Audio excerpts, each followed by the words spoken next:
नमस्कार, जय हिंद। संकल्प परिवार में आप सबका हार्दिक स्वागत और अभिनंदन। स्वागत करता हूं आपकी इस करंट अफेयर की क्लास में, जो आपके आने वाले हर एक एग्जाम के लिए बहुत ही ज्यादा लाभप्रद होगी। खासकर जो अभी अध्यापक मुख्य भर्ती का पेपर होने वाला है, उसके लिए यह रामबाण साबित होगी। कल से मैंने क्लासें लेना शुरू किया है। एक क्लास कल हुई है, ये दूसरी क्लास है। आने वाली 2-3 क्लासें और होगी। उन सब क्लासों को ध्यान से पढ़ लेना। आपके एग्जाम में सीधे के सीधे करंट अफेयर के सवाल यहीं से बनेंगे। ये करंट अफेयर की पुस्तक है जो आपको बाजार में अवेलेबल हो जाएगी। बाजार में प्रत्येक दुकान पर ये पुस्तक अवेलेबल है। आप बाजार में इस पुस्तक को परचेज कर सकते हैं। ठीक है, सभी भाई बहनों से निवेदन है, इस पुस्तक को एक बार अवश्य खरीद कर इसको पढ़ने की कोशिश कीजिएगा। इस पुस्तक को 2-3 बार पढ़िएगा, आपका राजस्थान करंट अफेयर बहुत बढ़िया हो जाएगा। और ऐसी उम्मीद करूंगा कि इसमें से एक सवाल भी बाहर नहीं जाएगा। सीईटी का पेपर भी हुए हैं, एक सवाल भी राजस्थान करंट अफेयर का इससे बाहर नहीं गया है। चलिए क्लास की शुरुआत करते हैं। एक बार सभी विद्यार्थी अपने भाई बहनों दोस्तों के साथ इस क्लास को शेयर कर दो और सब लोग एक बार जल्दी से थम्स अप करो कि सर हाँ, हम तैयार हैं। इस क्लास को शुरू कीजिए। पेन कॉपी लेके बैठिएगा। जितनी बातें बताऊं वह सब आपकी कॉपी के अंदर लिखी हुई होनी चाहिए। चलिए शुरुआत करते हैं। लकी, झुंझाराम, गौरी शंकर, दिनेश, धाराभाई, डिंपल गोदारा, पूजा कुमारी, रामनिवास चौधरी, गौरी शंकर, अनुष्का, विकास, क्रिजी 1 2 3, रामलाल डांगी, सबका स्वागत है। चलिए आपके सामने ये आपका पहला सवाल क्या है? पहला सवाल किसके बारे में बात कर रहा है? राजस्थान में एक योजना संचालित है और उस योजना का नाम है स्वामित्व योजना। इस स्वामित्व योजना का संबंध किससे है? स्वास्थ्य योजना से, महिला सुरक्षा से, राजस्व गांव में डिजिटल पट्टे जारी करने से और पेयजल के संबंध में इस योजना का संबंध। तो 4 ऑप्शन है स्वामित्व योजना। देखो, स्वास्थ्य योजना के लिए एक योजना चलती है जिसका नाम है मुख्यमंत्री चिरंजीवी स्वास्थ्य बीमा योजना।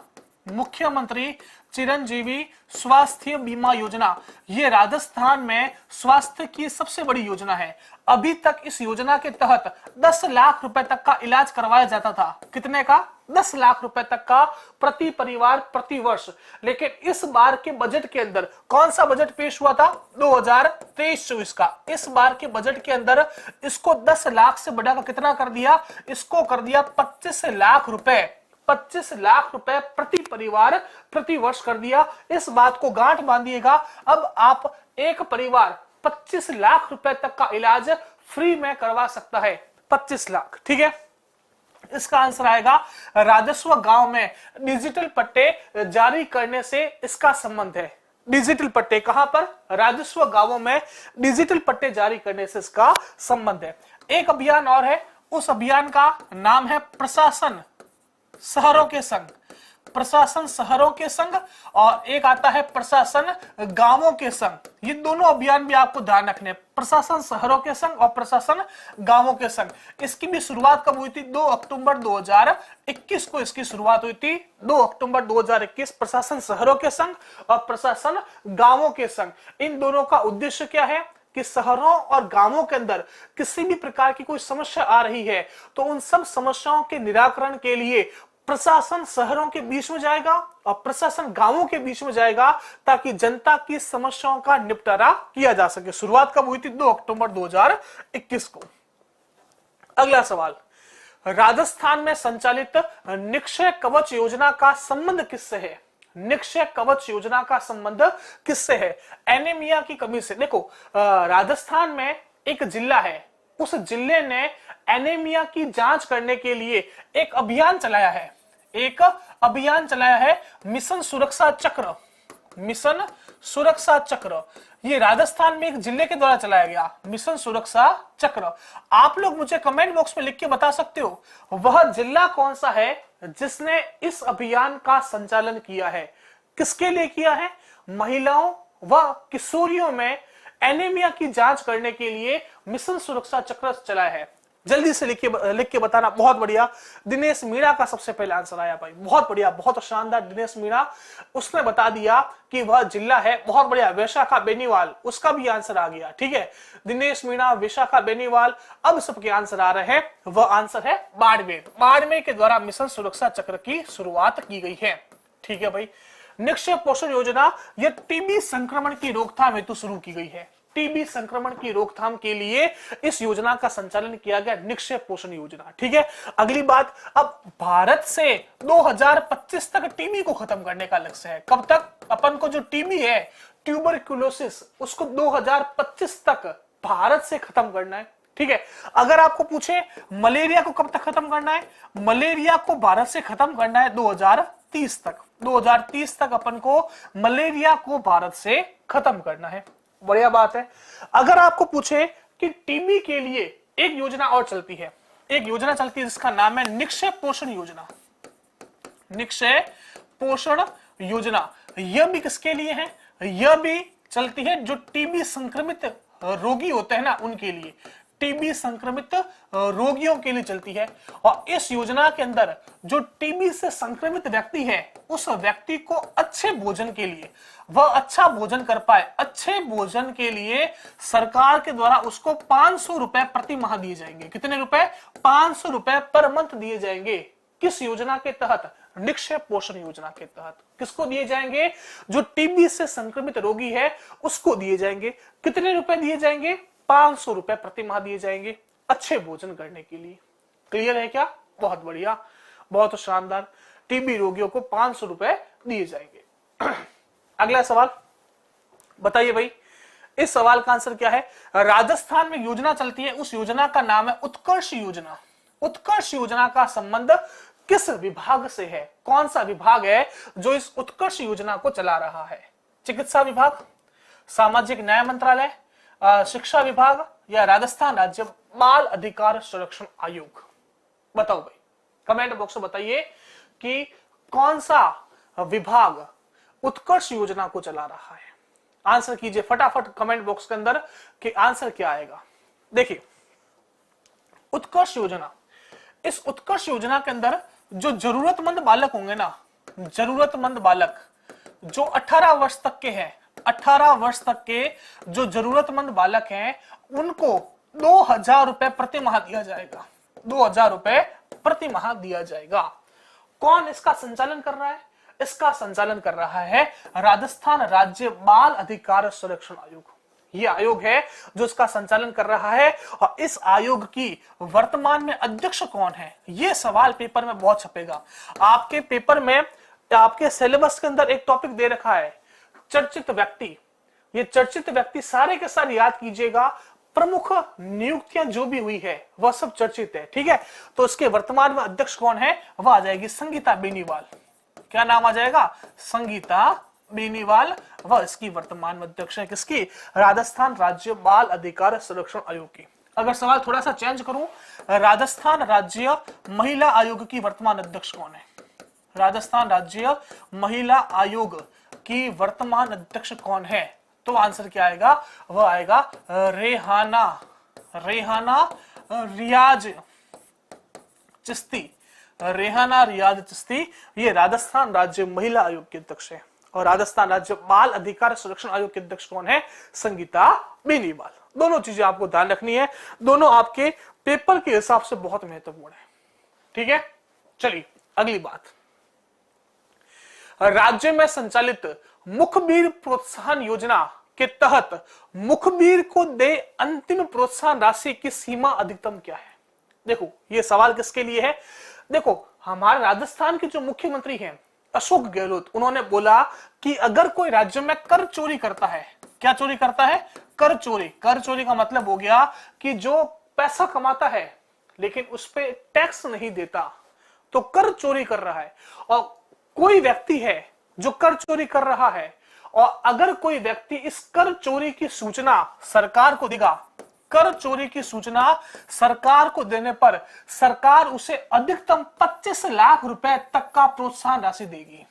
कितने तक का? अधिकतम 25 लाख रुपए आपको प्रोत्साहन राशि के रूप में मिलेंगे।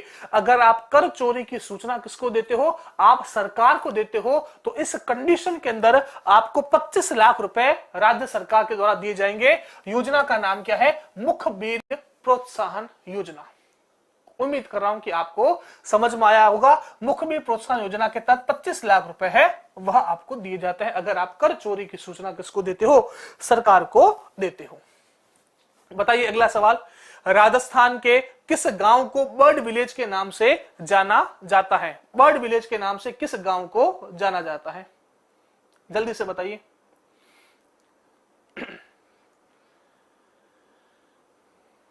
और एक बार क्लास को भी शेयर कीजिए। अभी तक सभी विद्यार्थी जुड़े नहीं हैं जो अपन से रेगुलर पढ़ते हैं, सबको बताइए कि क्लास स्टार्ट हो चुकी है। आज मैंने 1 घंटा पहले क्लास का टाइम लिया है ताकि मैं थोड़ी सी क्लास को लंबी खींच सकूं, क्योंकि कल काफी विद्यार्थियों के कमेंट आए थे कि सर क्लास का टाइमिंग बढ़ाइए, तो मैंने क्लास का टाइमिंग बढ़ाने के लिए ही इस क्लास को थोड़ा सा आगे की तरफ शिफ्ट किया है। ठीक है, चलिए। बर्ड विलेज, बर्ड विलेज के रूप में किस गांव को जाना जाता है? बालोजी। बालोजी है जयपुर के अंदर। ठीक है, एक बात ध्यान रखना, ये जो बालोजी है, इस बालोजी से एक योजना की शुरुआत हुई थी। उस योजना का नाम है कुसुम योजना। राजस्थान में जो कुसुम योजना, और कुसुम योजना का संबंध किससे आएगा? सौर ऊर्जा से। कुसुम योजना का संबंध आएगा सौर ऊर्जा से। कुसुम योजना का संबंध, और कुसुम योजना की शुरुआत कहां से हुई थी? बालोजी। बालोजी कहां पर है? जयपुर में। चित्तलवाड़ा जालोर के अंदर है। चित्तलवाड़ा कहां पर है? जालोर में। और इस जालोर की ये तहसील है चित्तलवाड़ा। यहां पर एक जगह है जिसका नाम है रणखार। रणखार, और ये रणखार राजस्थान का 16वां कंजर्वेशन रिजर्व है। 16वां कंजर्वेशन रिजर्व कौन सा है? 16वां कंजर्वेशन रिजर्व है वह है रणखार। और रणखार कहां पर है? चित्तलवाड़ा जालोर में। ठीक है, मेनार इसका आंसर आ जाएगा। ये मेनार है जिसको बर्ड विलेज के नाम से जाना जाता है। कोटड़ा कहां पर है? कोटड़ा आ जाएगा उदयपुर में। कल अपन एक जनजाति पढ़ी थी, कथोड़ी, याद है क्या? कथोड़ी जनजाति। कथोड़ी, आपको कल मैंने बताया था कि जो हमारे राष्ट्रपति है द्रौपदी मुर्मू, उन्होंने 2 जनजातियों के साथ संवाद किया था। एक तो किया था कथोड़ी के साथ और एक किया था सहरिया के साथ। बताया था ना? किस किस को याद है कि राष्ट्रपति जो द्रौपदी मुर्मू हैं, उन्होंने सहरिया और कथोड़ी के साथ संवाद स्थापित किया, मैंने आपको बताया था। ठीक है, तो सहरिया जो है वह किस जिले में निवास करती है? मुझे कमेंट बॉक्स में लिख के बताइए। बताइए जल्दी से कि सहरिया किस जिले में निवास करती है।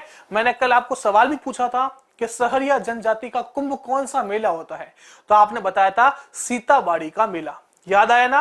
तो ये बताइएगा सहरिया कौन से जिले में निवास करती है? इसका आंसर आ जाएगा मेनार।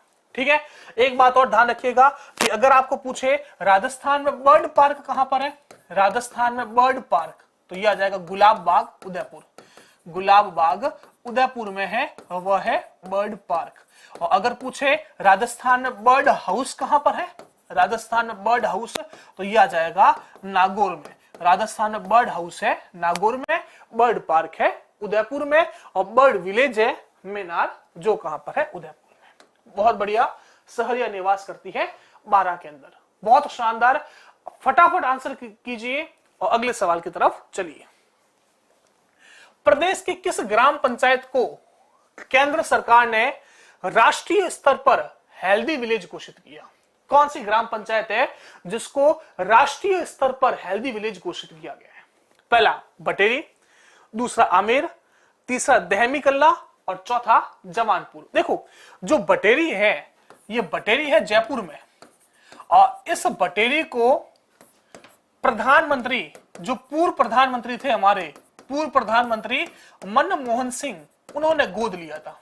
मनमोहन सिंह ने इस ग्राम पंचायत को गोद लिया था। किस ग्राम पंचायत को? बटेरी को। ठीक है, दहमी कल्ला, ये दहमी कल्ला भी चर्चा में, क्यों भाई? डॉक्टर भीमराव अंबेडकर, डॉक्टर भीमराव अंबेडकर विधि विश्वविद्यालय की स्थापना की जाएगी। डॉक्टर भीमराव अंबेडकर विधि विश्वविद्यालय की स्थापना कहां पर की जाएगी? विधि विश्वविद्यालय की स्थापना की जाएगी देहमी कल्ला के अंदर, और देहमी कल्ला भी कहां है? जयपुर के अंदर है। ठीक है, और राष्ट्रीय स्तर पर जो हेल्दी विलेज है वह है जवानपुरा, और जवानपुरा कहां पर है? जवानपुरा भी है जयपुर में। जवानपुरा कहां पर है? जवानपुरा जयपुर में, और इसको केंद्र सरकार के द्वारा राष्ट्रीय स्तर पर हेल्दी विलेज घोषित किया गया है। रट लेना भाइयों, पेपर के अंदर छपने वाला सवाल है, 100% पेपर के अंदर आएगा। चले अपन आगे चलिए।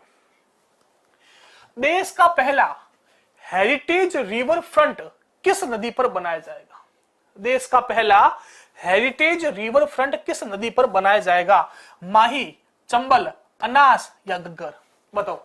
इस अनास की बात मैंने आपसे एक बार की थी। इस अनास पर राजस्थान का दूसरा हैंगिंग ब्रिज बनेगा। राजस्थान का दूसरा जो हैंगिंग ब्रिज है वह किस नदी पर बनेगा?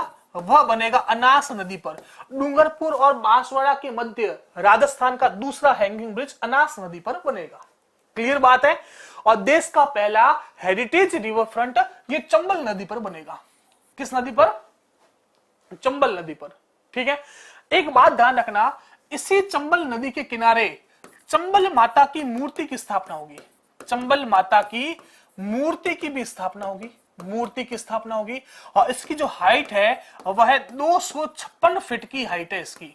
और दूसरी बात, इस मूर्ति को बनाने के लिए जो मार्बल है वह मार्बल अपन ने कहां से आयात किया है? वियतनाम से इसको अपन ने आयात किया है। कहां से? वियतनाम से अपन ने मार्बल को मंगाया ताकि अपन चंबल माता की मूर्ति बना सके। कितने मीटर की है? 256 फीट की है। और अगर आपको पूछे इस हेरिटेज रिवर फ्रंट है ना, इसके वास्तुकार कौन है? अगर आपको पूछ ले इसके वास्तुकार कौन है, तो वास्तुकार का नाम लिखना अनूप भरतरिया।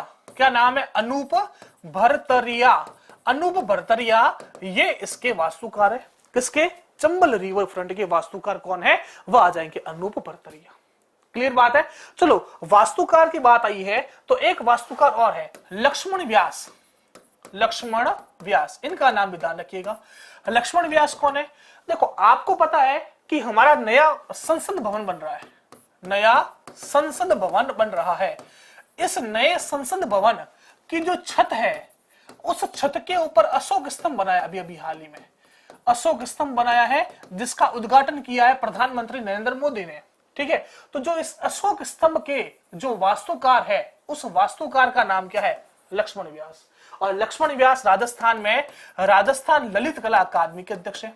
राजस्थान में राजस्थान ललित कला अकादमी, उस राजस्थान में राजस्थान ललित कला अकादमी के जो अध्यक्ष हैं उनका नाम क्या है? वह है लक्ष्मण व्यास। ठीक है, अनूप भरतरिया और लक्ष्मण व्यास, दोनों का नाम आपको ध्यान रखना है। अब जल्दी से मुझे एक सवाल का आंसर कमेंट बॉक्स में दीजिएगा कि राजस्थान ललित कला अकादमी राजस्थान के किस जिले में स्थित है? क्या सवाल पूछा? राजस्थान ललित कला अकादमी राजस्थान के किस जिले में स्थित है? मुझे आंसर दीजिएगा कमेंट बॉक्स के अंदर। सभी विद्यार्थी आंसर लिख के बताएं कि किस जिले में स्थित है राजस्थान ललित कला अकादमी। ठीक है, बताइए।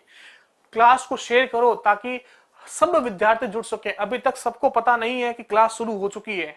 टेलीग्राम पे, व्हाट्सएप पे, इंस्टाग्राम पे, सब जगह शेयर कीजिए एक बार। ठीक है, कहां पर है राजस्थान ललित कला अकादमी? बताइए भाई। जयपुर में है ना? जयपुर में। चलिए अगला सवाल, राजस्थान का पहला फॉरेस्ट स्कूल किस जिले में खोला गया है? राजस्थान का पहला फॉरेस्ट स्कूल यह किस जिले में खोला गया है? इस सवाल का आंसर क्या आएगा? राजस्थान का पहला फॉरेस्ट स्कूल, पहला उदयपुर, दूसरा अजमेर, तीसरा बारा और चौथा करौली। आंसर आएगा उदयपुर। इस उदयपुर में खोला गया है। उदयपुर में G20 की मीटिंग भी आयोजित हुई थी। पहली शेरपा मीटिंग वह कहां पर होगी? वह उदयपुर के अंदर लिखा हुआ है। ठीक है, चलिए। राज्य सरकार द्वारा विश्व पर्यावरण दिवस की विशेष थीम क्या रखी गई? विश्व पर्यावरण दिवस की विशेष थीम। चलिए, सबसे पहला सवाल मेरा आपसे यह, मुझे बताइए विश्व पर्यावरण दिवस कब मनाया जाता है? कौन सी तारीख को विश्व पर्यावरण दिवस मनाया जाता है? अब देखो, राज्य सरकार के द्वारा एक स्पेशल थीम रखी गई है इस विश्व पर्यावरण दिवस की। वह थीम थी सिंगल यूज प्लास्टिक पर बैन। क्या थीम रखी गई? सिंगल यूज प्लास्टिक पर प्रतिबंध। यह तो थीम थी राजस्थान सरकार की। और अगर आपको पूछे 2022 की थीम क्या थी, जो भारत सरकार ने रखी थी 2022 की थीम, वह थी ओनली वन अर्थ। क्या थी? Only one earth. यह थी अपन के 2022 की थीम। लेकिन अगर राजस्थान की पूछी तो राजस्थान की क्या आएगी? सिंगल यूज प्लास्टिक पर प्रतिबंध। और यह कब दिवस बनाया जाता है? यह दिवस होता है 5 जून को। 5 जून को होता है विश्व पर्यावरण दिवस। ठीक है, राजस्थान सरकार की थीम सिंगल यूज प्लास्टिक पर प्रतिबंध। और अगर आपको पूछे भारत सरकार की तो वह थी ओनली वन अर्थ। ठीक है, चलिए अगला सवाल। देश का पहला हाइब्रिड पवन व सौर ऊर्जा सम्मिलित हाइब्रिड ऊर्जा संयंत्र किस जिले में शुरू किया गया है? हाइब्रिड ऊर्जा संयंत्र यह किस जिले में शुरू किया गया है? बहुत बार बता दिया था मैंने आपको। इन्वेस्टमेंट समिट की भी बात की थी। इन्वेस्टमेंट समिट जो कहां पर हुआ था? जो जयपुर में हुआ था। और मैंने आपको बोला था जो सबसे ज्यादा जो निवेश आया है, वह सबसे ज्यादा निवेश कहां पर आया है? ऊर्जा के क्षेत्र में आया है। ऊर्जा के क्षेत्रों में। तो देश का पहला है, इस कारण बहुत ज्यादा महत्वपूर्ण है। और यह किस जिले में लगाया गया? अरे भाइयों, सबको पता है, जल्दी से कमेंट लिख के बताइए। यह स्थापित किया गया जैसलमेर में। और किसने स्थापित किया है? Adani green energy limited. Adani green energy limited के द्वारा इसकी स्थापना की गई। Adani green energy limited. और अगर आपको पूछे इसकी क्षमता कितनी है, इसकी क्षमता लिखिएगा। इसकी क्षमता आ जाएगी 390 मेगावाट। क्षमता आ जाएगी इसकी 390 मेगावाट इसकी क्षमता है। ठीक है, 390 मेगावाट इसकी क्षमता है। और अपन ने राजस्थान में हाइब्रिड ऊर्जा को बढ़ावा देने के लिए एक नीति भी जारी की है। उस नीति का नाम है पवन एवं हाइब्रिड ऊर्जा नीति। पवन एवं हाइब्रिड ऊर्जा नीति। यह नीति भी अपन के द्वारा जारी की गई है। कब की गई है? तो यह की गई है 18 दिसंबर 2019 को। और इस नीति के तहत हमारा लक्ष्य है, लक्ष्य क्या रखा गया? 2024-25 तक 4000 मेगावाट हाइब्रिड व पवन ऊर्जा का उत्पादन करना। यह हमारा लक्ष्य है। कब तक? 2024-25 तक अपन को इतनी मेगावाट हाइब्रिड और पवन ऊर्जा का उत्पादन करना है। 4000 मेगावाट हाइब्रिड व पवन ऊर्जा का उत्पादन करना है। क्लियर बात है? अब देखो, कहीं पर 18 की जगह 17 भी लिखा हुआ है, तो आप लोग कंफ्यूजन मत होना कि 18 है कि 17 है। 17, 18 आपको ऑप्शन के अंदर एक तारीख ही मिलेगी, या तो 18 मिलेगी या 17 मिलेगी। चलिए अगले सवाल की बात अपन करते हैं। देखो, कुछ एमसीक्यू वन लाइनर है, तो आप इनको वन लाइनर को ध्यान से समझिएगा और जो आपको महत्वपूर्ण लगे कॉपी के अंदर नोट डाउन करिएगा। पहला पॉइंट, राकेश झुंझुनवाला, ये कहां के निवासी हैं? ये राजस्थान के झुंझुनू के निवासी हैं। झुंझुनू के निवासी हैं। इनको अपन द बिग बुल के नाम से जानते हैं। द बिग बुल के नाम से जानते हैं। इनको upon the king of Dalal street बोलते हैं। The king of Dalal street. इसके अलावा इनको शेयर मार्केट का बादशाह कहते हैं। शेयर मार्केट का बादशाह, इस नाम से भी अपन इनको जानते हैं। अभी वर्तमान में इनका निधन हो गया। आप लोगों ने शेयर मार्केटिंग का नाम सुना होगा, सुना है ना शेयर मार्केटिंग का? तो शेयर मार्केटिंग में एक बहुत बड़ा नाम था, वह था राकेश झुंझुनवाला का। राजस्थान के झुंझुनू से संबंधित है। इनको इन 3 नामों से जानते हैं, the big bull, the king of Dalal street और शेयर मार्केट का बादशाह। क्लियर बात है? चलो, झुंझुनू के एक उपराष्ट्रपति भी है अपन के राजस्थान, भारत के उपराष्ट्रपति हैं, वह भी झुंझुनू के हैं। उनका नाम है जगदीप धनखड़। जगदीप धनखड़। चलो, मेरा सवाल यह है कि जगदीप धनखड़ भारत के कौन से नंबर के उपराष्ट्रपति है? सवाल क्या है कि जगदीप धनखड़ भारत के कौन से नंबर के उपराष्ट्रपति हैं? जिसको पता है कमेंट बॉक्स में लिख के बताइए कि साहब जगदीप धनखड़ भारत के इस नंबर के उपराष्ट्रपति हैं। फटाफट बताइएगा, मैं आपके आंसर का वेट कर रहा हूं। दूसरी बात अपन बात करते हैं, वह करते हैं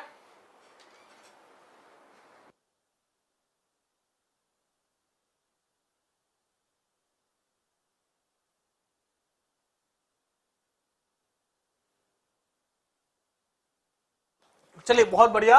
14वें नंबर के उपराष्ट्रपति हैं कौन? जगदीप धनखड़ 14वें नंबर के। एक आता है पंडित भंवरलाल शर्मा। ये पंडित भंवरलाल शर्मा सरदार शहर जो चूरू के अंदर पड़ता है वहां से विधायक थे। कहां से? सरदार शहर चूरू से विधायक थे। एमएलए थे, 7 बार एमएलए रह चुके हैं। कितनी बार? 7 बार एमएलए रह चुके हैं। अब एमएलए थे, इनका वर्तमान में निधन हो गया। तो निधन हुआ तो सरदार शहर सीट पर उपचुनाव हुए और इस उपचुनाव में इन्हीं का बेटा है जिसका नाम है अनिल शर्मा।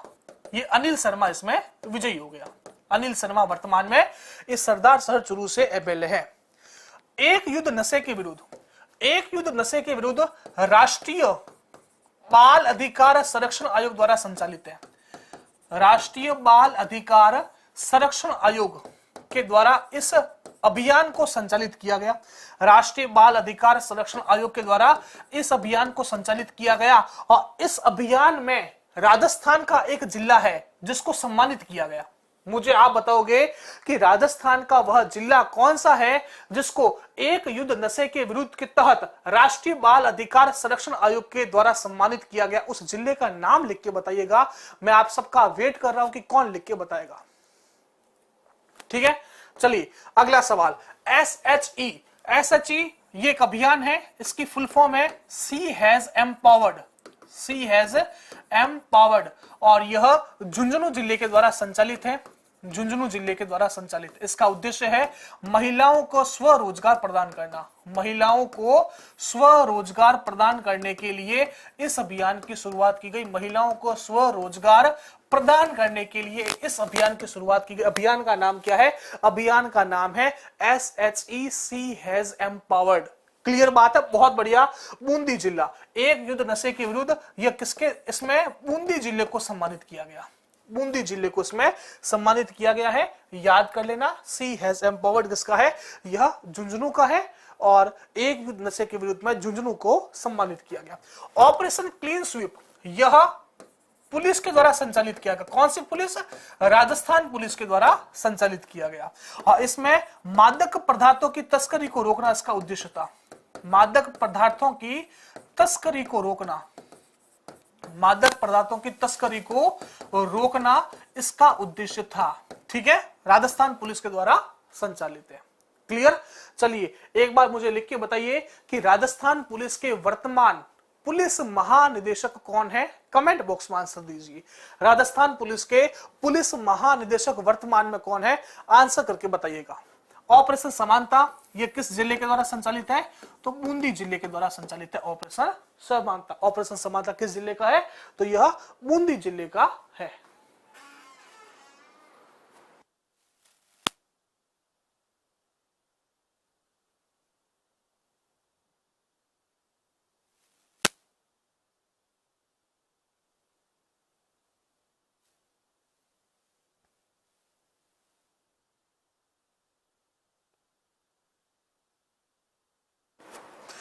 आपको आवाज क्लियर आ रही है या बीच में कोई डिस्टरबेंस आ रहा है?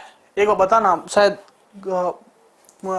कुछ डिस्टरबेंस आ रहा हो तो हम उसको सही करवाएं। ठीक है, उमेश मिश्रा राजस्थान पुलिस के महानिदेशक हैं। ठीक है, अगला सैंड आर्ट पार्क। ये सैंड आर्ट पार्क राजस्थान में कहां पर है? तो ये आ जाएगा पुष्कर में। और पुष्कर कहां पर है? पुष्कर आ जाएगा अजमेर में। राजस्थान का पहला है सैंड आर्ट पार्क, ये भी बात ध्यान रखिएगा। सैंड आर्ट पार्क राजस्थान का पहला है। विश्व का पहला संस्कार केंद्र, इसमें युवाओं को संस्कार दिए जाएंगे, ये राजस्थान के झुंझुनू जिले में है। फिर HPCL की बायोगैस परियोजना। देखो HPCL, आपको पता होगा कि HPCL और राजस्थान सरकार दोनों मिलकर एक रिफाइनरी का निर्माण भी कर रहे हैं ना। HPCL और राजस्थान सरकार ने पचपदरा के अंदर एक रिफाइनरी डाली है। मुझे जल्दी से इनका परसेंटेज लिख के बताइए कि HPCL का परसेंटेज कितना है और राजस्थान सरकार का परसेंटेज कितना है, कमेंट बॉक्स में बताइएगा। ठीक है, तो HPCL बायोगैस परियोजना की शुरुआत की गई है, यह की गई है सांचौर में। और सांचौर कहां पर है? सांचौर आ जाएगा जालोर में। और जालोर आपको पता होगा कि राजस्थान में सबसे कम साक्षरता दर किस जिले की है? तो सबसे कम साक्षरता दर आ जाएगी, वह आ जाएगी जालोर की। ठीक है, चलो एक बात और मुझे बताइएगा, राजस्थान में सबसे ज्यादा साक्षरता दर किसकी है?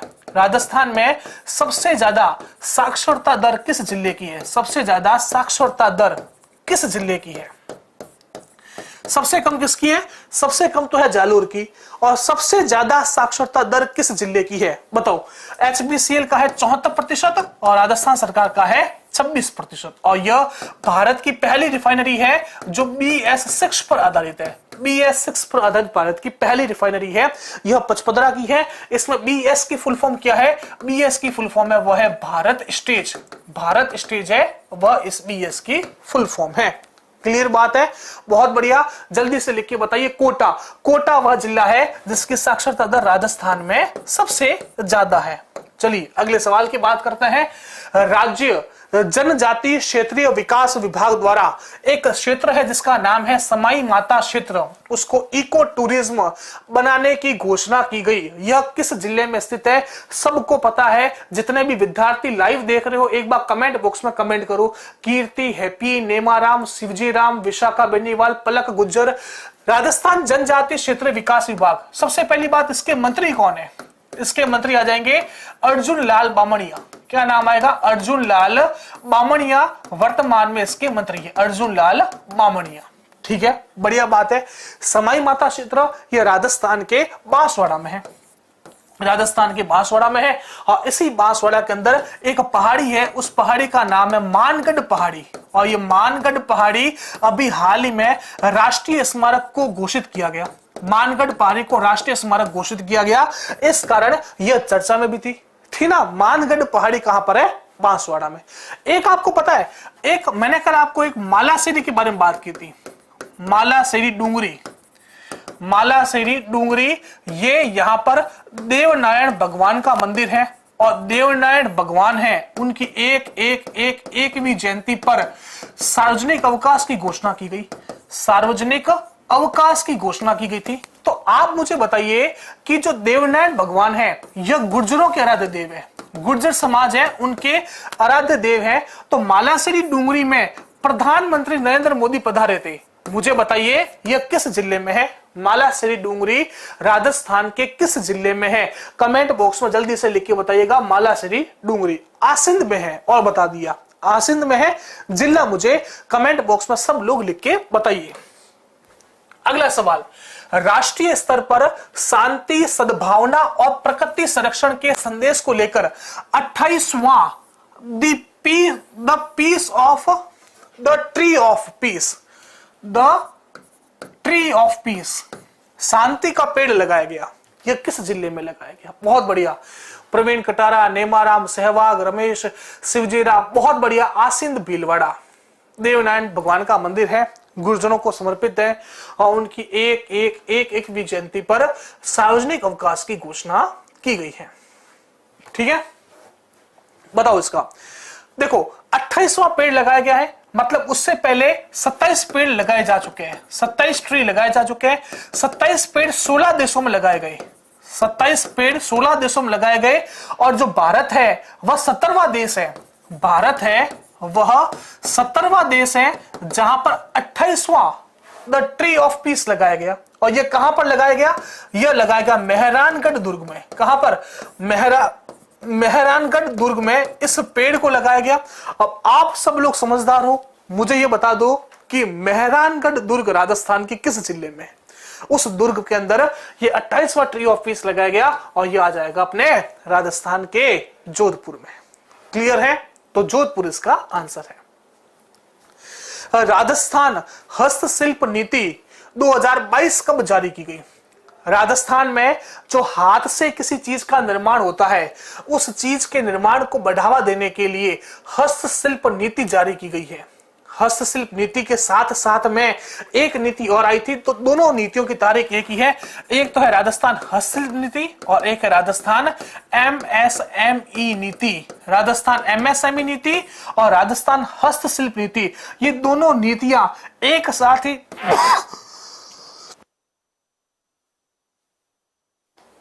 17 सितंबर 2022 को जारी की गई थी। तारीख कौन सी है? 17 सितंबर 2022। हस्तशिल्प नीति भी और MSME नीति भी। MSME यह किस विभाग ने जारी की है? उद्योग व वाणिज्य विभाग ने। उद्योग व वाणिज्य विभाग ने इस नीति को जारी किया है। एमएसएमई की फुल फॉर्म भी ध्यान रखिएगा, micro small and medium enterprises, micro small and medium enterprises, ये इसकी फुल फॉर्म है। ठीक है, तो ये सारी बातें आपको ध्यान रखनी है। 17 सितंबर 2022 को हस्तशिल्प नीति और एमएसएमई नीति ये दोनों जारी की गई है। राजस्थान की नवीनतम महिला नीति कब जारी की गई? राजस्थान की नवीनतम महिला नीति है, उस महिला नीति को कब जारी किया गया बताओ भाई। राजस्थान की नवीनतम महिला नीति है, यह कब जारी हुई है? देखो, अगर सवाल आपको पूछे कि राजस्थान की प्रथम महिला नीति कब जारी हुई, राजस्थान की प्रथम महिला नीति ये कब जारी हुई, तो राजस्थान की प्रथम महिला नीति जारी हुई सन 2000 में। अब वर्तमान में एक नीति जारी की गई महिला नीति, वह हुई 11 अप्रैल 2021 को। कब हुई? 11 अप्रैल 2021 को। 11 अप्रैल को एक दिवस होता है, कस्तूरबा गांधी की जयंती, कस्तूरबा गांधी की जयंती होती है, इस कारण 11 अप्रैल को उसको जारी किया गया। आपको सवाल इस तरह से भी पूछ सकता है कि राजस्थान में महिला नीति 2021 किस की जयंती पर लागू की गई, तो किसकी जयंती पर? तो कस्तूरबा गांधी की जयंती पर 11 अप्रैल 2021 को जारी की गई। और जो पहली की गई थी वह की गई थी 2000 में, तारीख थी 8 मार्च 2000। 8 मार्च को किसका दिवस होता है? अंतरराष्ट्रीय महिला दिवस। और 8 मार्च को ही वसुंधरा राजे का जन्मदिन होता है। हमारे राजस्थान की पूर्व मुख्यमंत्री वसुंधरा राजे, उनका जो जन्मदिन है वह भी 8 मार्च को होता है। अगला सवाल है कि राजस्थान के अनिवासी राजस्थानियों हेतु नई नीति कब लॉन्च की गई? मतलब ऐसे राजस्थानी व्यक्ति जो मूलतः हैं तो राजस्थान के, लेकिन वह राजस्थान को छोड़कर कहीं और चले गए, जैसे गुजरात चले गए, पाकिस्तान चले गए, कनाडा चले गए, अमेरिका चले गए, तो उन सब के लिए एक नीति को लागू किया गया। उस नीति का नाम है अनिवासी राजस्थानियों हेतु नीति, और यह जारी की गई 7 अक्टूबर 2022 को। राजस्थान का एक विभाग है, उस विभाग का नाम है राजस्थान फाउंडेशन। राजस्थान फाउंडेशन, ये राजस्थान फाउंडेशन क्या करता है? यह अनिवासी या जो एनआरआर है, एनआरआर के साथ संपर्क स्थापित करने का कार्य करता है, के साथ संपर्क स्थापित करने का जो कार्य है वह कौन करता है? वह करता है राजस्थान फाउंडेशन। क्लियर बात है? तो 7 अक्टूबर 2022 को अनिवासी राजस्थानियों हेतु यह नीति जारी की गई है। और राजस्थान फाउंडेशन, ध्यान रखिएगा, यह क्या काम करता है कि अनिवासी राजस्थानियों के साथ संपर्क स्थापित करने का जो कार्य है वह करता है राजस्थान फाउंडेशन। अगला सवाल क्या है? अगला सवाल बोल रहा है कि नीति आयोग द्वारा एक सूचकांक जारी किया गया, और उस सूचकांक का मतलब है निर्यात तत्परता सूचकांक। और निर्यात तत्परता सूचकांक 2021 के तहत संपूर्ण राज्यों की श्रेणी में राजस्थान का कौन सा स्थान है? संपूर्ण राज्यों की श्रेणी में नीति आयोग यह भारत सरकार का एक आयोग है, भारत सरकार का एक आयोग है। अब नीति आयोग का जो अध्यक्ष होगा, जो नीति आयोग का अध्यक्ष होगा वह हमेशा होगा देश का प्रधानमंत्री, प्राइम मिनिस्टर होता है। लेकिन सबसे खास बात राजस्थान के बारे में ध्यान रखिएगा कि इसका जो प्रथम उपाध्यक्ष था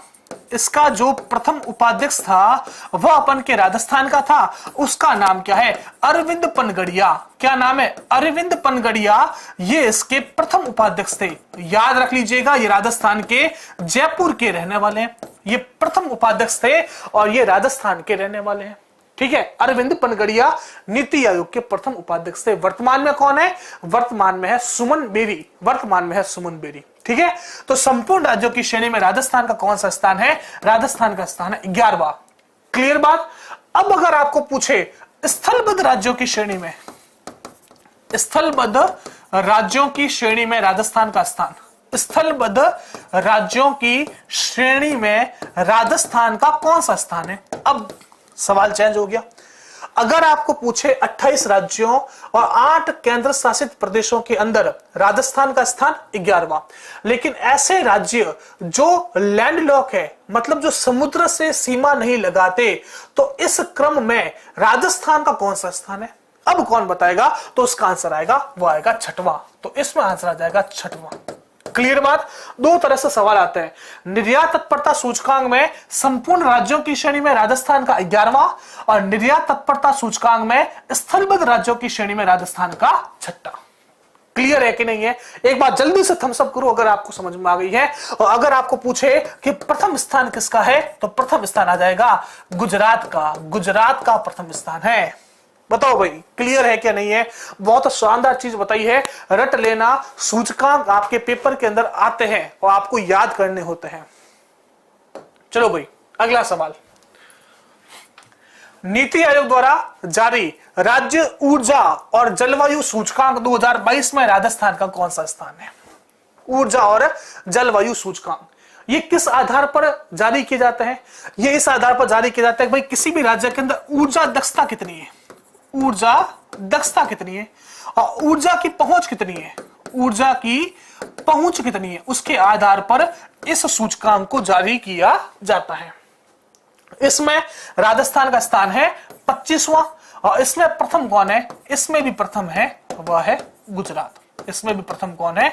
इसमें भी प्रथम है वह है गुजरात। कौन सा सूचकांक है? राज्य ऊर्जा जलवायु सूचकांक। ये किसके द्वारा जारी किया गया है? यह भी नीति आयोग के द्वारा जारी किया गया है और इसमें राजस्थान का स्थान कौन सा है? तो इसमें राजस्थान का स्थान आ जाएगा, वह आ जाएगा 25वां। पहला स्थान किसका है? तो पहला स्थान आ जाएगा गुजरात का। क्लियर बात? निर्मा बिल्कुल क्लियर, समझ में आ गया। चले अपन आगे।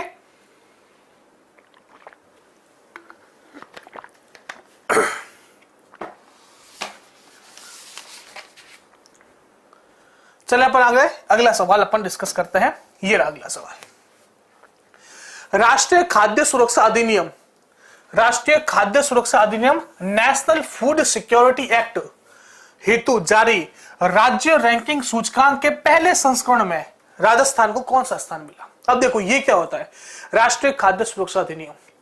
आप सबको पता है जिनके पास राशन कार्ड होते हैं उनको केंद्र सरकार 2 रुपए प्रति किलो में गेहूं देता है। ठीक है, देते ना, केंद्र सरकार 2 रुपए प्रति किलो में गेहूं देता है। मतलब ऐसे परिवार जो बहुत ज्यादा गरीब है। लेकिन राजस्थान सरकार ने क्या किया? इस 2 रुपए को कर दिया 1 रुपए प्रति किलो कर दिया ना। और ये राजस्थान सरकार की एक फ्लैगशिप योजना भी है कि हम 1 रुपए प्रति किलो में गेहूं देते हैं। तो ऐसे परिवार जो नेशनल फूड सिक्योरिटी एक्ट के अंतर्गत आते हैं, तो इस क्रम के अंतर्गत एक सूचकांक जारी किया गया और इस सूचकांक में राजस्थान को कौन सा स्थान मिला? तो इस सूचकांक के अंदर राजस्थान को 15वां स्थान मिला। नेशनल फूड सिक्योरिटी एक्ट, आपको याद होगा कि मैंने आपको एक योजना करवाई थी, मुख्यमंत्री चिरंजीवी स्वास्थ्य बीमा योजना। उसमें मैंने आपको बताया था कि इसका जो प्रीमियम है वह है 1700 रुपए। 1700 में 850 रुपए सरकार देती है और 850 रुपए आपको अपनी जेब से देने होते हैं। याद है कि नहीं? पहले बताइएगा मुझे जल्दी से। तो मैंने आपको उस समय यह भी बात बोली थी कि जो राष्ट्रीय खाद्य सुरक्षा अधिनियम के अंतर्गत परिवार आते हैं उनको 850 रुपए देने की भी जरूरत नहीं है। तो वही बात नेशनल फूड सिक्योरिटी एक्ट की यहीं पर लागू होती है और इसमें राजस्थान का कौन सा स्थान है? इसमें राजस्थान का 15वां स्थान है। अगला, directorate of economics and statistics द्वारा किए गए सर्वे के अनुसार सतत विकास लक्ष्य में राजस्थान का कौन सा जिला टॉप पर है? सतत विकास लक्ष्य, इसको अपन इंग्लिश में क्या बोलते हैं? इसको अपन इंग्लिश में बोलते हैं sustainable development goals. Sustainable development goals, इसको अपन इंग्लिश में बोलते हैं। मतलब ये गोल्स है, 17 गोल है। कितने गोल है? 17 गोल है और 17 गोल 2015 में डिसाइड किए गए थे। जैसे इसमें गोल है कि गरीबी को हटाना है, सबको अच्छा भोजन मिले, सबको अच्छा पानी मिले, सबको अच्छी शिक्षा मिले।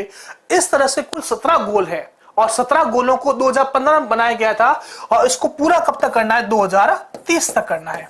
एक सवाल यह आता है कि राजस्थान में सतत विकास लक्ष्यों की प्राप्ति के लिए किस विभाग को नोडल विभाग बनाया गया है? यह भी सवाल बहुत बार पूछा गया है। तो कौन सा विभाग है जो नोडल विभाग है? तो नोडल विभाग आ जाएगा, वह आ जाएगा आयोजना विभाग। आयोजना विभाग यह इसका नोडल विभाग है, आयोजना विभाग। तो आपसे बात क्या बोली है? आपसे बोला है कि राजस्थान का कौन सा जिला है जो इस सतत विकास लक्ष्य में टॉप पर है, राजस्थान पे टॉप पर है, वह आ जाएगा कोटा। कौन सा जिला कोटा है वह टॉप पर है। दूसरे नंबर पर आएगा वह आएगा चूरू, दूसरे नंबर पर आएगा चूरू, और तीसरे नंबर पर आएगा वह आएगा झुंझुनू। तो राजस्थान के 3 जिले कौन कौन से हैं? पहला जिला है कोटा, दूसरा जिला है वह है चूरू, और तीसरा जिला है वह है झुंझुनू। क्लियर बात है कि नहीं है? आयोजना विभाग इसका नोडल विभाग है। आयोजना विभाग ध्यान से पढ़िएगा। आपने जन आधार का नाम सुना है? जन आधार कार्ड आप सबके घर में होगा, तो जन आधार का भी जो नोडल विभाग है वह आयोजना विभाग है। तो 2 विभाग याद रखिएगा। आयोजना विभाग एक तो है किसका? सतत विकास लक्ष्यों का, और आयोजना विभाग ही किसका है? वह है जन आधार का। ठीक है, चलिए अगला सवाल। खाद्य सुरक्षा एवं मानक प्राधिकरण द्वारा जारी खाद्य सुरक्षा सूचकांक में राजस्थान का कौन सा स्थान है? सब सूचकांक मैं आपको एक साथ करवा रहा हूं, तो सारे के सारे सूचकांक दिमाग में सेट कर लेना। पेपर के अंदर अगर सवाल आए तो गलत मत करना, ठीक है? क्लास को भी शेयर करो एक बार। अगर समझ में आ रहे हैं ये सूचकांक सारे तो याद कर लेना, पेपर के अंदर छपेंगे। ठीक है, चलिए बताओ ये है क्या? खाद्य सुरक्षा व मानक प्राधिकरण FSSAI। आप लोगों ने बाजार से चिप्स वगैरह खरीदी होगी, बाजार से चिप्स वगैरह खाई होगी, तो उसके ऊपर एक इस तरह का निशान होता है ना, F होता है कि नहीं होता है? ये F क्या होता है?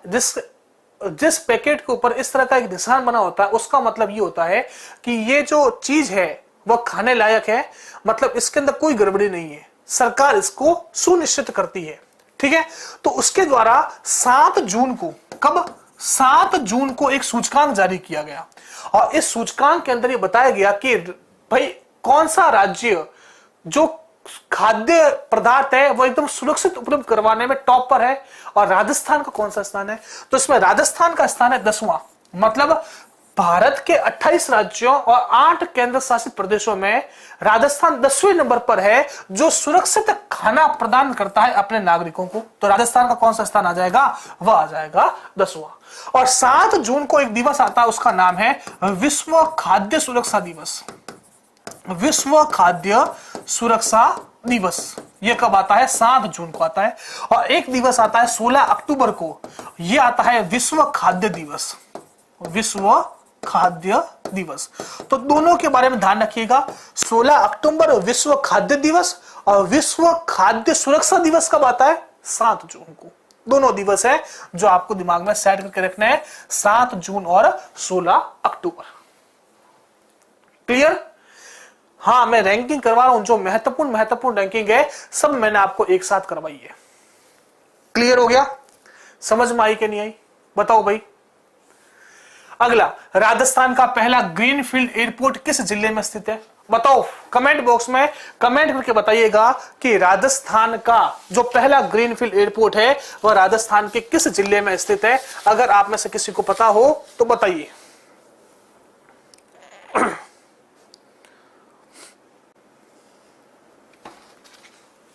हाँ बताओ भाई। बिल्कुल कोटा, ये कोटा में स्थित है।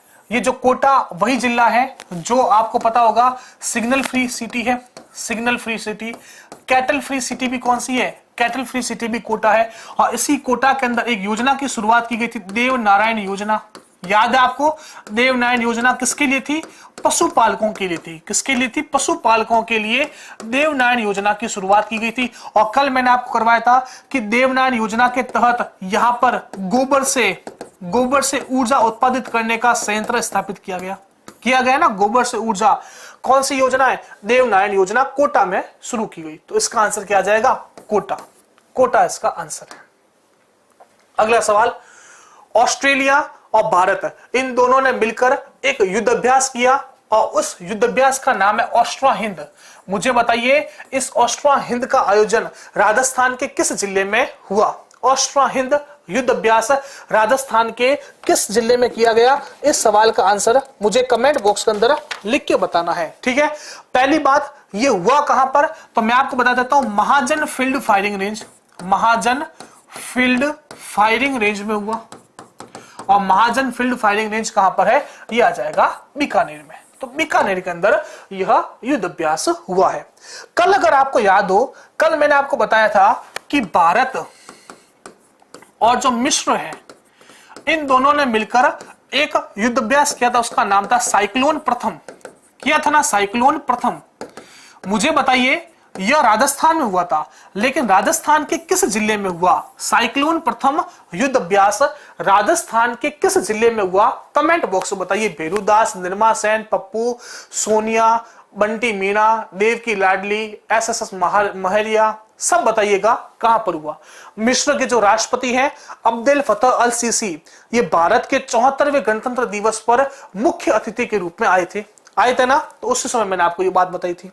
बताइए, बहुत बढ़िया। ये हुआ है जैसलमेर में। साइक्लोन प्रथम कहां पर हुआ है?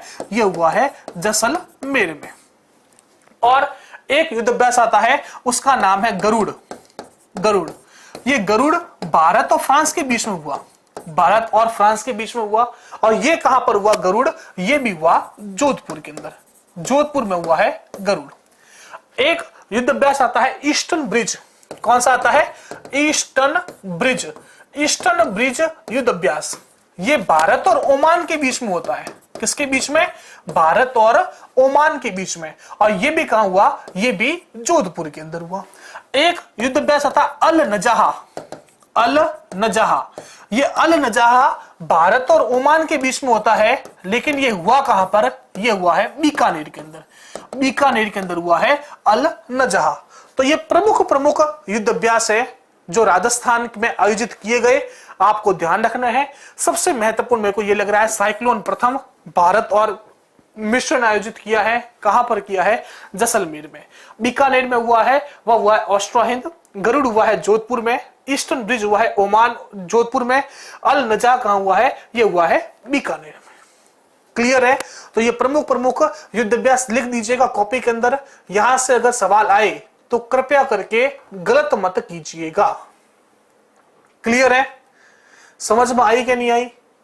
हाँ, बहुत बढ़िया। समझ में आई है तो कॉपी के अंदर लिख दो इसको। चलिए अगले सवाल की अपन बात करते हैं। अगला सवाल देखो, कुछ और वन लाइनर सवाल है जिनको आपको लिखना है। पहला सवाल है कि देश की सबसे बड़ी वाटर टनल ये कहां पर है? देश की सबसे बड़ी वाटर टनल है, यह राजस्थान में है। आपने नाम सुना होगा ना, परवन वृहद परियोजना। परवन वृहद परियोजना। इस परवन वृहद परियोजना से 3 जिलों का लाभ होगा। एक जिला है कोटा, दूसरा जिला है बारा और तीसरा जिला है झालावाड़। तो इसी परवन वृहद परियोजना में देश की सबसे बड़ी वाटर टनल का निर्माण किया गया। ठीक है, अगली बात, ये वाटर टनल किस जिले में है? तो ये आ जाएगी झालावाड़ में। झालावाड़ में है यह देश की सबसे बड़ी वाटर टनल। परवन वृहद परियोजना के तहत इसका निर्माण किया गया। चलिए, ऑक्सीजोन सिटी पार्क यह राजस्थान के किस जिले में है? तो यह राजस्थान के कोटा में है, ऑक्सीजोन सिटी पार्क। और आपको पता होना चाहिए कोटा के अंदर ही क्या है? बोन बैंक है। बोन बैंक कोटा के अंदर है। और राजस्थान का पहला जो बोन ट्रांसप्लांट है, राजस्थान का पहला जो बोन ट्रांसप्लांट है वह भी कहां पर किया गया? राजस्थान का पहला बोन ट्रांसप्लांट यह भी कोटा के अंदर ही किया गया है। चलिए अगली बात, केसरी सिंह बारट का पैनोरमा ये कहां पर बनेगा? तो केसरी सिंह बारट का पैनोरमा बनेगा शाहपुरा के अंदर। और शाहपुरा कहां पर है? शाहपुरा है भीलवाड़ा में। यहां पर यह पैनोरमा बनेगा किसका? केसरी सिंह बारट का पैनोरमा शाहपुरा भीलवाड़ा के अंदर बनेगा। चलिए अगली बात करते हैं। अगला आता है लोक देवता अमराजी भगत का पैनोरमा। तो लोक देवता अमराजी भगत है, उनका पैनोरमा कहां बनेगा? तो यह बनेगा दौलतपुरा में। दौलतपुरा। और दौलतपुरा कहां पर है? दौलतपुरा है चित्तौड़गढ़ में। दौलतपुरा है चित्तौड़गढ़ में। यहां पर लोक देवता अमराजी भगत का पैनोरमा बनेगा। पहला स्वचालित रोपवे, देखो यह राजस्थान का पहला है। राजस्थान का पहला स्वचालित रोपवे है। देखो इससे पहले जो रोपवे है, जैसे आपने नाम सुना होगा सावित्री माता मंदिर में है, इसके अलावा आपने नाम सुना होगा कि सुंधा माता में है, एक मनसापूर्ण करणी माता उदयपुर में है और एक सामुद हनुमान जी है। वह सारे के सारे रोपवे हैं। लेकिन अगर आपको पूछे कि राजस्थान का पहला स्वचालित रोपवे तो ये कहां पर है? तो ये आ जाएगा खोले के हनुमान जी। कहां पर आ जाएगा, खोले के हनुमान जी। ये खोले के हनुमान जी कहां पर है, ये है जयपुर में, और ये यहां पर राजस्थान का पहला स्वचालित रोपवे है। चलिए, मेडी टूरिज्म वेलनेस सेंटर, इसका उद्घाटन कहां पर किया गया, तो इसका उद्घाटन किया गया नाथद्वारा के अंदर। और नाथद्वारा कहां पर है, नाथद्वारा राजसमंद में है। आपको पता होना चाहिए 5G इंटरनेट की शुरुआत भी यहीं से हुई थी। इसके अलावा 5G की शुरुआत 3 जिलों में की जा रही है। एक तो की जा रही है जयपुर में, दूसरी की जा रही है जोधपुर में, और तीसरी की जा रही है उदयपुर में। पायलट प्रोजेक्ट के तहत इसकी शुरुआत की जा रही है। ठीक है, योग महोत्सव, ये योग महोत्सव नाथद्वारा में है। योग महोत्सव का आयोजन किया गया नाथद्वारा के अंदर। और नाथद्वारा में एक बात और आती है, वह आती है विश्वास स्वरूपम। विश्वास स्वरूपम, आपको इसकी हाइट पता होगी, 369 फीट है। और इसका जो वास्तुकार है, उस वास्तुकार का नाम है नरेश कुमावत। नरेश कुमावत इसका वास्तुकार है।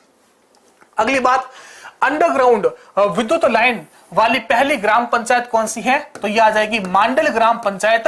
और जो मांडल है यह आ जाएगी मांडल भीलवाड़ा में है। और यह राजस्थान की पहली अंडरग्राउंड, सारी की सारी जो विद्युत लाइन है, अपन के घर के बीच में जो विद्युत लाइन होती है वो खंभों के बीच में होती है, लेकिन इसमें पहली ग्राम पंचायत है जो पूरी की पूरी अंडरग्राउंड है। अनाड़, ये अनाड़ क्या है, ये अनाड़ एक पुस्तक है। इस पुस्तक के रचयिता कौन है, इस पुस्तक के रचयिता है आशीष पुरोहित। कौन है, इस पुस्तक के रचयिता है आशीष पुरोहित। तो बढ़िया बात है, चर्चा में क्यों है, क्योंकि आशीष पुरोहित को साहित्य अकादमी युवा पुरस्कार दिया गया।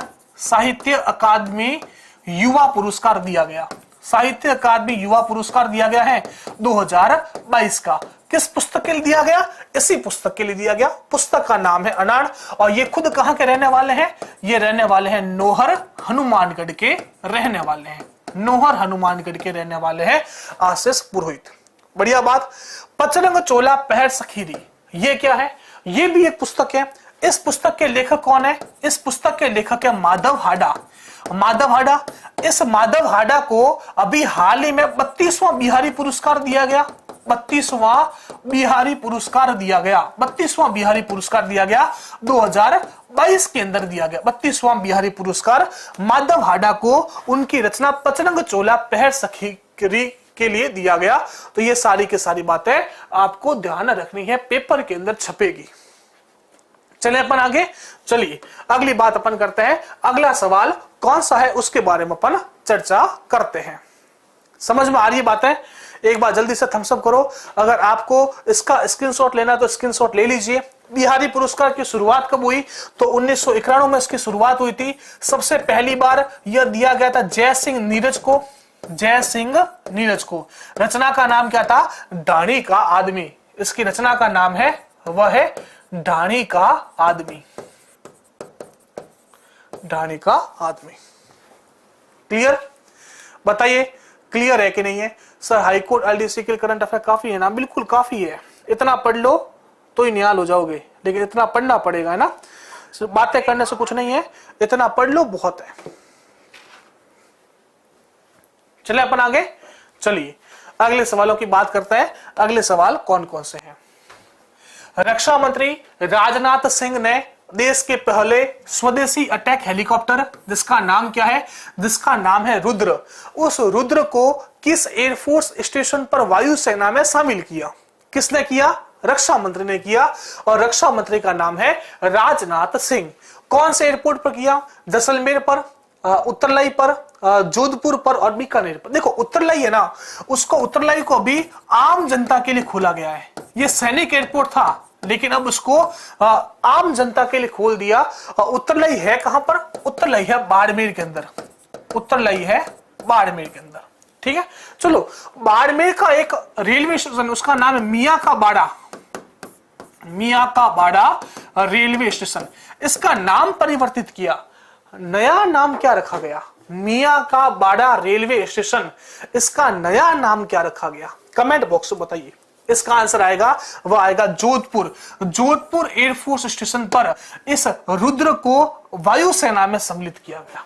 और इस रुद्र है ना, इसका निर्माण किसने किया, इसका निर्माण किया है हिंदुस्तान एरोनॉटिक्स लिमिटेड।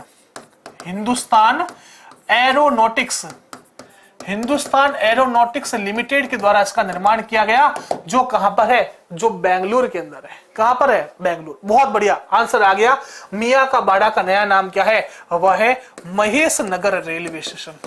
महेश नगर रेलवे स्टेशन, ये मियां का बाड़ा रेलवे स्टेशन का नया नाम है।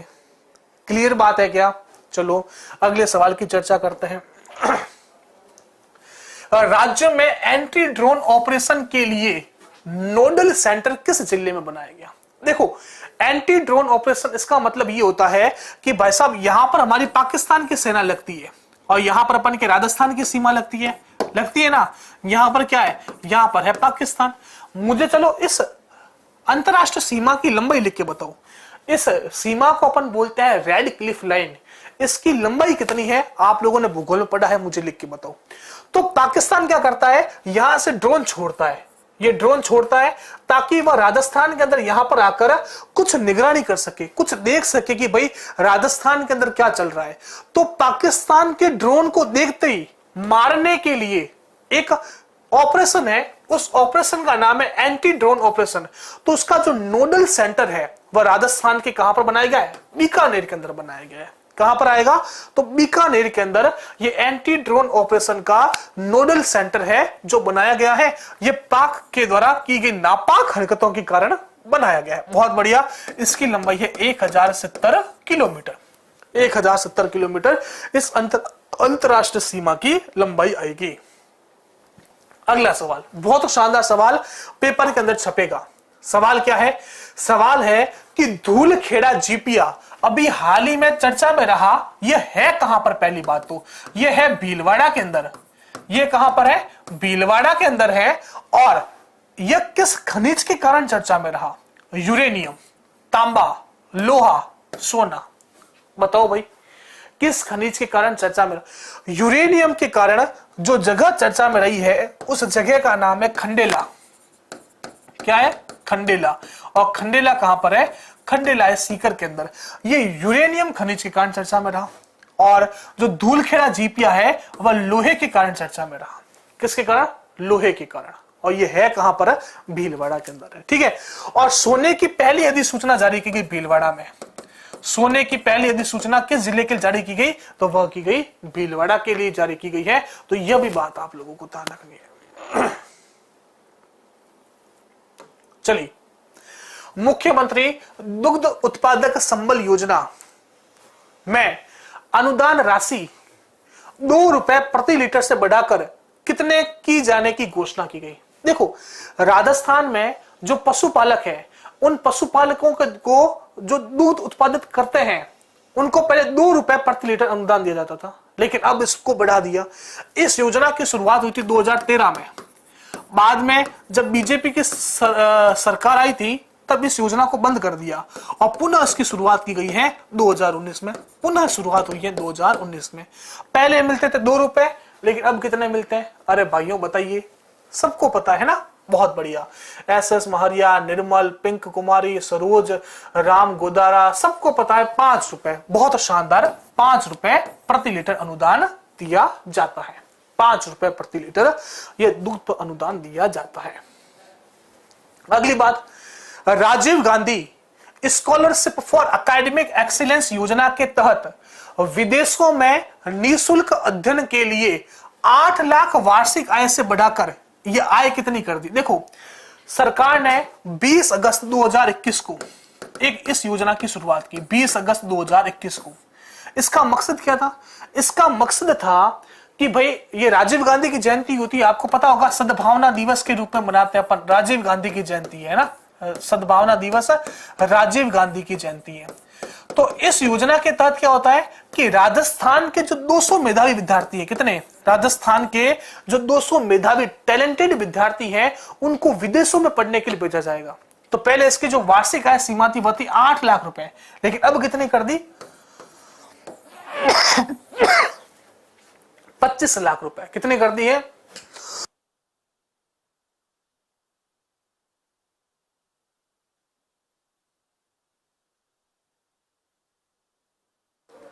अब कितनी कर दी है?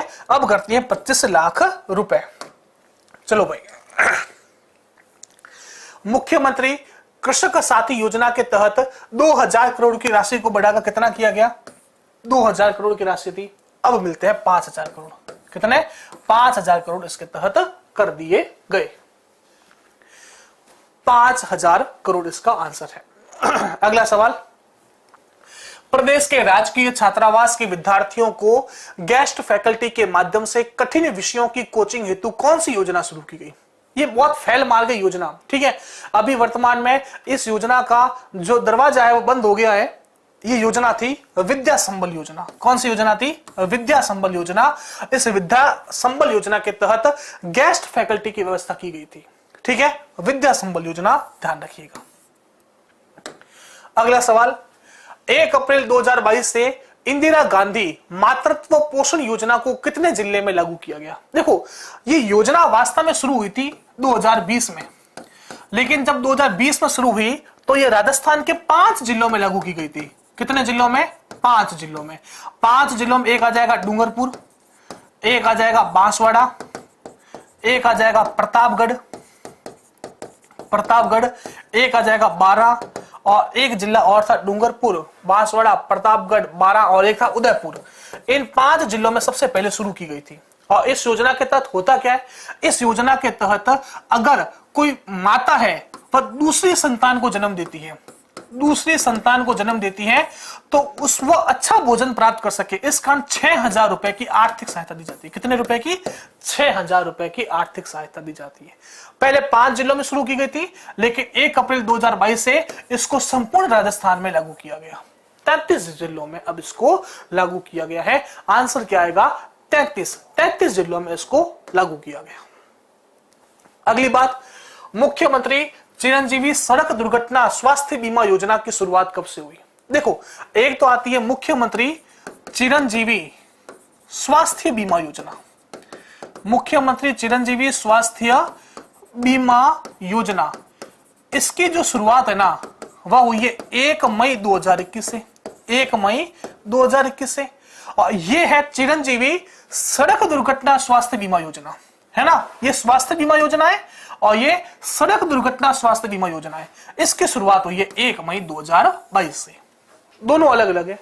ये तो इसकी शुरुआत हुई 1 मई 2021 से और इसकी शुरुआत हुई है 1 मई 2022 से। इस योजना के तहत अगर कोई सड़क दुर्घटना में घायल होता है या मृतक होता है तो उसको 5 लाख रुपए तक की सहायता दी जाती है। 5 लाख रुपए तक की सहायता दी जाती है। 5 लाख रुपए तक की जो सहायता है वह इसके तहत मिलती है, 5 लाख रुपए। चलिए, प्रदेश में आरटीई, अब आरटीई क्या होता है? आरटीई का मतलब है राइट टू एजुकेशन, शिक्षा का अधिकार।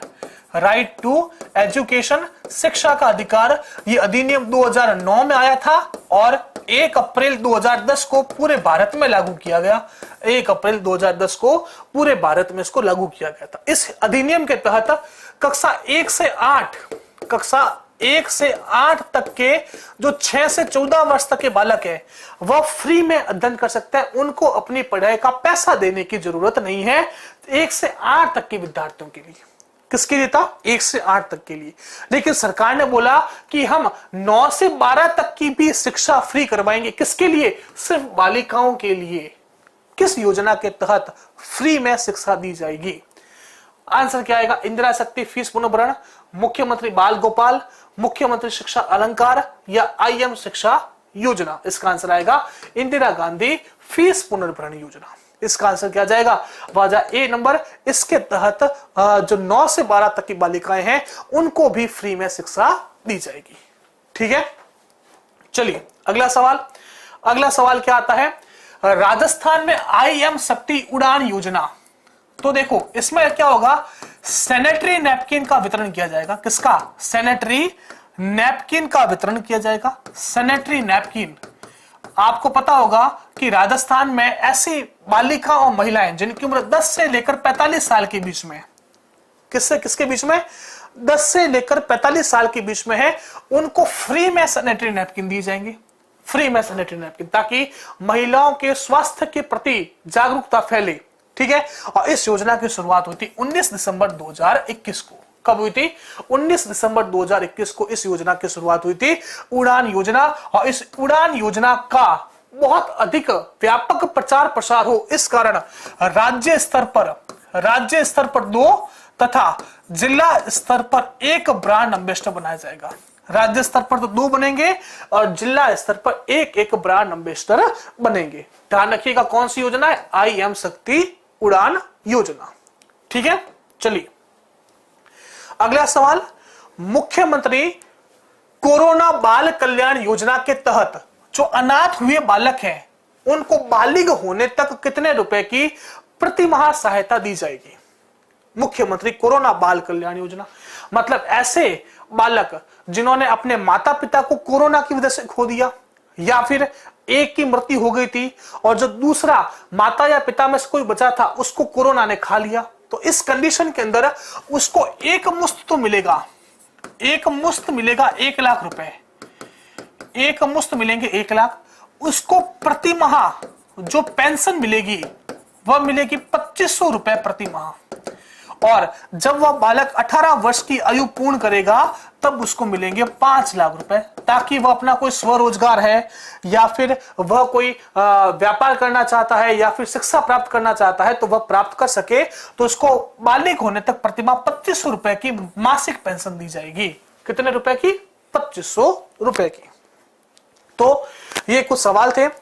आज मैंने थोड़ा सा समय बढ़ा है क्लास का, कल और भी ज्यादा लेंगे, कल और बेहतरीन सवालों के साथ और भी ज्यादा अच्छे सवालों के साथ और हाजिर होऊंगा। ठीक है, तो ये आप लोग ध्यान रखिएगा, सब चीजें जो बता रहा हूं कॉपी के अंदर लिखिए और क्लास को ज्यादा ज्यादा शेयर कीजिए। अभी तक सभी विद्यार्थी इस क्लास को नहीं देख पा रहे हैं, या तो आप लोग शेयर नहीं कर रहे हैं या सभी को पता नहीं है कि क्लासें हो रही है। ठीक है, तो सभी को बताइए, सभी को आगाह कीजिए कि क्लासें शुरू हो गई है और इन क्लासों को देख लीजिए।